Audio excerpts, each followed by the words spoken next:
इस छोटे डॉल्फिन को समुद्र की गहराई में रोशनी दिखाई देता है, लेकिन उसके पास जाने पे पता चलता है कि ये तो एक विशाल ऑक्टोपस है। वो स्नोबॉल को पकड़ लेता है और परेशान करने लगता है। स्नोबॉल मदद मांगने के लिए चिल्लाने लगता है, तभी उसकी आवाज से स्नोबॉल की माँ वहाँ आ जाती है, जिसे देख ऑक्टोपस भागकर छुप जाता है। मगर जब ये दोनों वहाँ से जाने लगते हैं तो वो ऑक्टोपस ऊपर टंगे पाइपों को उनके ऊपर गिरा देता है। दोनों उससे बचने की काफी कोशिश करते हैं, लेकिन फिर भी स्नोबॉल की माँ उस पाइप में फंस जाती है। वो अपनी परवाह किए बिना स्नोबॉल को पानी के ऊपर जाने को कहती है ताकि वो सांस ले सके। स्नोबॉल ऊपर जाने लगता है, लेकिन उसके सामने वही ऑक्टोपस आ जाता है और उसे फिर से परेशान करने लगता है। लेकिन तभी ऑक्टोपस के ऊपर एक जहाज क्रैश हो जाता है, जिससे ऑक्टोपस उसी जहाज के नीचे दब जाता है और उसी के झटके से वो पाइप भी सरक जाती है, जिसकी वजह से स्नोबॉल की माँ की जान बच जाती है। स्नोबॉल वहाँ आता है, जिसके साथ एक इंसानी बच्चा होता है। यहाँ हमें पता चलता है कि स्नोबॉल उस बच्चे को उसी जहाज के मलबे से लाया है। बच्चे को देखकर स्नोबॉल की माँ को पता चलता है कि उसे ऑक्सीजन की जरूरत है, इसलिए वो तुरंत बच्चे को लेकर पानी के ऊपर जाती है। इसके बाद हम समुद्र के कई क्रीचर्स को देखते हैं और इन सभी का एक कछुआ सरदार होता है। सरदार को उस बच्चे की मासूमियत देखकर उसे समुद्र में रहने की इजाजत दे देता है। इसके बाद स्नोबॉल की माँ उस बच्चे का नाम लुकस रखती है। समय बीतता है और हम स्नोबॉल और लुकस को देखते हैं, जो अब बड़े हो चुके हैं और वो हमेशा हंसी खुशी खेलते रहते हैं। लेकिन एक दिन स्नोबॉल लुकस को उसकी सच्चाई बता देता है कि वो उसे जहाज के मलबे में मिला था और ये भी कहता है कि तुम डॉल्फिन नहीं हो और न ही कोई क्रिएचर, तुम तो बस एक इंसान के बच्चे हो। ये बात सुनकर लुकस उससे और भी सवाल पूछने लगता है और कहता है तो मुझे उसी जहाज के मलबे के पास ले चलो। लुकस के काफी जिद करने पर स्नोबॉल उसकी बात मान जाता है और दोनों वहाँ पहुँच जाते हैं। लुकस जहाज के मलबे के अंदर जाने के लिए उसका दरवाजा खोलता है और दोनों अंदर चले जाते हैं, लेकिन दोनों इस बात से अनजान थे कि इनकी इस गलती की वजह से सालों पहले कैद हुआ ऑक्टोपस मलबे से बाहर निकल जाएगा और इन्हें पता भी नहीं चलता। तभी लुकस को एक लॉकेट मिलती है। लुकस उसमें लगी फोटो को अपनी माँ मानकर उसे रख लेता है और वहीं इन्हें ढेर सारे चमकते हुए प्लांटिस मिलते हैं, जिसे खाने के बाद दोनों अपना होश खो बैठते हैं और खुशी से खेलने लगते हैं। लेकिन स्नोबॉल की माँ को ये बात पता चल जाती है कि स्नोबॉल लुकस को सारी सच्चाई बता चुका है और ये दोनों जहाज के मलबे में भी गए थे। लेकिन लुकस स्नोबॉल की माँ से गुस्सा हो जाता है क्योंकि उन्होंने उससे ये बात छिपाई थी। इसलिए लुकस को लगता है कि उसकी असली माँ उसे जहाज के मलबे में मिल सकती है और लुकस स्नोबॉल के साथ वहाँ पहुँच जाता है। लेकिन तभी वहाँ स्नोबॉल की माँ आ जाती है, जो उन्हें वहीं रुकने को कहती है और खुद की जान खतरे में डालकर मलबे के अंदर लुकस की माँ को ढूंढने चली जाती है। लेकिन तभी इसका फायदा उठाकर वो ऑक्टोपस स्नोबॉल की माँ को उसी मलबे में कैद कर देता है। ये दोनों अपनी माँ को बचाने की बहुत कोशिश करते हैं, लेकिन लुकस को ऑक्सीजन की कमी होने लगती है। इसलिए स्नोबॉल की माँ स्नोबॉल को उसे ऊपर ले जाने को कहती है ताकि उसे ऑक्सीजन मिल सके। स्नोबॉल ऐसा ही करता है और कठिनाइयों का सामना करते हुए लुकस को बचा लेता है। इसके बाद ये दोनों अपने कबीले के सरदार के पास जाते हैं और उन्हें सारी बात बताते हैं, लेकिन उन्हें लगता था कि वो तो सालों पहले ही मर चुका है। तभी वहाँ वो ऑक्टोपस आ जाता है और सभी को बताता है कि मैं पहले से और भी ज्यादा ताकतवर हो चुका हूँ, क्योंकि मैंने जहाज के मलबे में पड़े कई सारे प्लांटिस को खाए थे और उस डॉल्फिन को मैंने मार दिया है। इसके बाद वो ऑक्टोपस अपने शरीर से इंक निकालकर सभी को हिप्नोटाइज कर देता है। वो स्नोबॉल और टर्टल को पकड़ लेता है। लुकस उन्हें बचाने की कोशिश करता है, लेकिन वो ऑक्टोपस उसे भी पकड़ लेता है और कहता है तुम हमें से नहीं हो और तुम्हारी जगह यहाँ नहीं बल्कि पानी के बाहर जमीन पर है, इसलिए मैं तुम्हें वहीं भेज दूंगा। तभी वहाँ से कुछ मछुआरे मछली पकड़ते हुए जा रहे थे। ऑक्टोपस हिप्नोटाइज हुए मछलियों से लुकस को उनके जाल में फंसा देता है, जिससे वो दो मछुआरों को मिलता है, जिनमें शामिल था एक बूढ़ा इंसान और कैप्टन मरवरिट। बूढ़ा आदमी मरवरिट को उस बच्चे का ख्याल रखने के लिए कहकर समुद्र में मछली पकड़ने चला जाता है।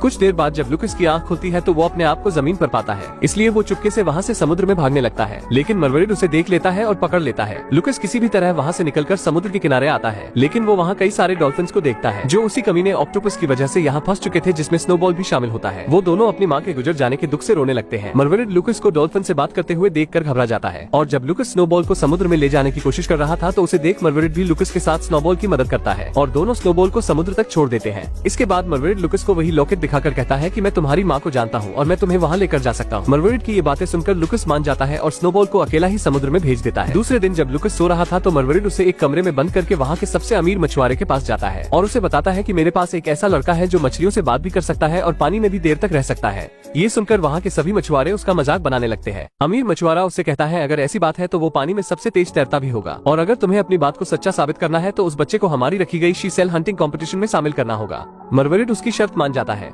इसके बाद हम लुकस को देखते हैं जो उस कमरे से बाहर आ चुका था। वो बाजार में अपनी माँ को ढूंढ रहा था कि तभी उसे किसी की मदद की पुकार सुनाई देती है। जब वो अंदर जाकर देखता है तो वहाँ एक मछली होती है जिसे मछुआरे कैद करके रखे थे। ये देखते ही लुकस उस मछली को लेकर भागने लगता है, लेकिन सभी बाजार के लोग उसे चोर समझकर पकड़ने लगते हैं। लुकस किसी भी तरह उसे समुद्र तक ले जाने की कोशिश करता है, लेकिन उसके सामने सभी मछुआरे उसे पकड़ने के लिए खड़े थे। लेकिन लुकस उस मछली को उनके ऊपर से समुद्र में फेंक देता है, जिससे मछली बहुत खुश होती है, लेकिन जब वो समुद्र में गिरती है तो फिर से उसी कांच के बर्तन में फंस जाती है। इसके बाद मरवरिट लुकस को मछुआरों से बचाकर अपने घर लाता है और दूसरे दिन से उसकी ट्रेनिंग शुरू कर देता है। एक दिन मरवरिट लुकस से डील करता है कि अगर तुम इस कंपटीशन को जीत गए तो मैं तुम्हारी माँ से तुम्हें मिलाऊंगा। इसी तरह कंपटीशन का दिन आ जाता है जहाँ मछुआरों के 4 आदमी एक एक करके समुद्र में कूद जाते हैं। इसके बाद लुकस स्नोबॉल को बुलाता है और उसके साथ समुद्र के तल में सीशेल ढूंढना शुरू कर देता है। वहीं हमें समुद्र में एक और आदमी नजर आता है जो समुद्र में स्विमिंग सूट पहनकर किसी चीज की तलाश कर रहा होता है।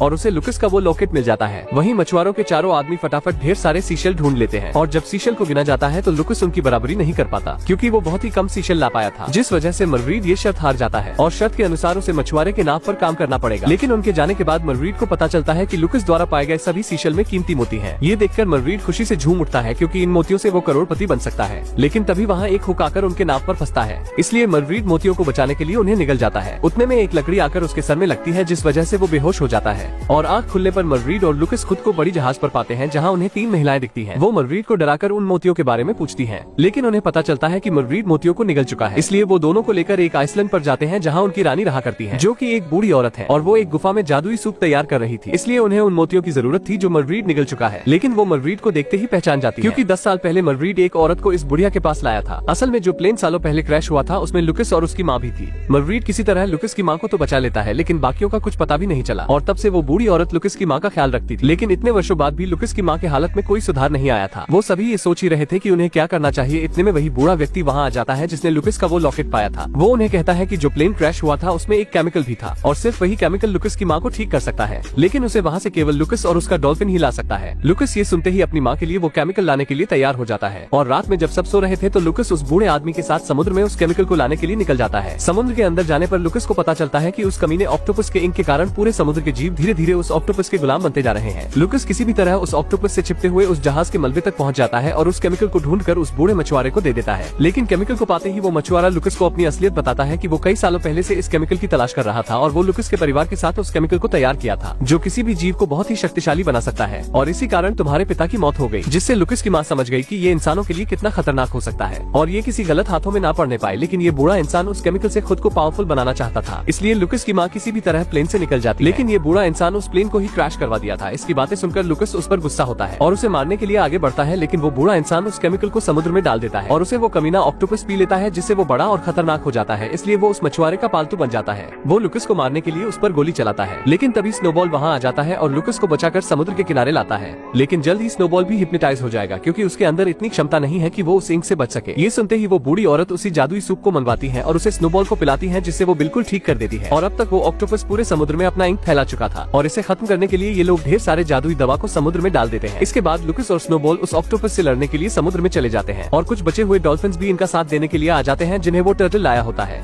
इसके बाद हम देखते हैं कि लुकस की तरफ डॉल्फिन्स थे और ऑक्टोपस की तरफ हिप्नोटाइज हुए जीव थे। दोनों लड़ने के लिए आगे बढ़ते हैं, लेकिन लुकस और स्नोबॉल उन सभी क्रीचर्स को चकमा देते हैं और उन सभी को उसी आइलैंड की ओर ले जाते हैं जहाँ उस बूढ़ी औरत ने जादुई दवा डाली थी और उस दवा को एक वेल मछली अपने पूंछ की मदद से समुद्र में मिला रही थी। ये सभी हिप्नोटाइज हुए क्रीचर्स जैसे ही उस दवा के संपर्क में आते हैं तो सभी नॉर्मल हो जाते हैं। इसके बाद कुछ मछुआरे भी मरवीड के साथ उस ऑक्टोपस का सामना करने के लिए पानी में कूद जाते हैं। स्नोबॉल और लुकस ऑक्टोपस के पास जाते हैं और एक शार्क उस ऑक्टोपस को काट लेता है, जिससे ऑक्टोपस अपना मुंह खोलता है और कुछ मछलियां मिलकर उस जादुई दवा को उसके मुंह में डालने की कोशिश करती हैं, लेकिन ऑक्टोपस उससे बच जाता है और स्नोबॉल को पकड़ लेता है। लेकिन तभी मरवीड उसके शरीर में भाला मार देता है और सभी मछुआरे मिलकर उसके ऊपर एक बड़ा जाल डाल देते हैं, लेकिन वो कमीना इंसान उस ऑक्टोपस को वो केमिकल पिला देता है, जिससे वो एक बड़ा राक्षस बन जाता है और अब वो बूढ़ा इंसान भी उस पर काबू नहीं कर पाता और वो ऑक्टोपस उस बूढ़े इंसान को ही खा जाता है और अब कोई भी उसका सामना नहीं कर सकता। इसलिए लुकस बहुत ही दुखी हो जाता है और रोने लगता है। ऑक्टोपस अब उस आइलैंड तक भी पहुंच चुका था जहां लुकस की माँ होती है। ये देखकर लुकस कहता है कि इस समुद्र की तरह मेरे आंसू भी खारे हैं। इसके बाद लुकस अपनी माँ को बचाने के लिए उस आइलैंड की ओर भागता है और उस वेल मछली के सांसों के सहारे उड़ते हुए ऑक्टोपस के मुंह में जा गिरता है, जिससे सभी लोग बहुत ही दुखी हो जाते हैं। इसके बाद स्नोबॉल पानी के अंदर जाता है जहाँ वो लुकस के साथ उसकी माँ को देखता है। लुकस की माँ लुकस को स्नोबॉल को देती है और गायब हो जाती है। स्नोबॉल लुकस को मरवीड के पास लाता है। मरवीड उसके पेट से पानी निकालने लगता है, जिससे लुकस को होश आ जाता है, जिससे सभी लोग खुश हो जाते हैं। हमें पता चलता है कि उसकी माँ पहले ही मर चुकी थी और उनकी ही आत्मा बच्चे को बचा रही थी। इसके बाद जब दोनों खेल रहे थे तो हम उसी ऑक्टोपस को देखते हैं जिसकी पूरी पावर्स जा चुकी थी और वो उतना ही छोटा हो चुका था जितना मूवी की शुरुआत में था और मूवी की यही पर ही हैप्पी एंडिंग हो जाती है। दोस्तों, यहाँ तक आ ही गए हो तो वीडियो को एक लाइक जरूर करें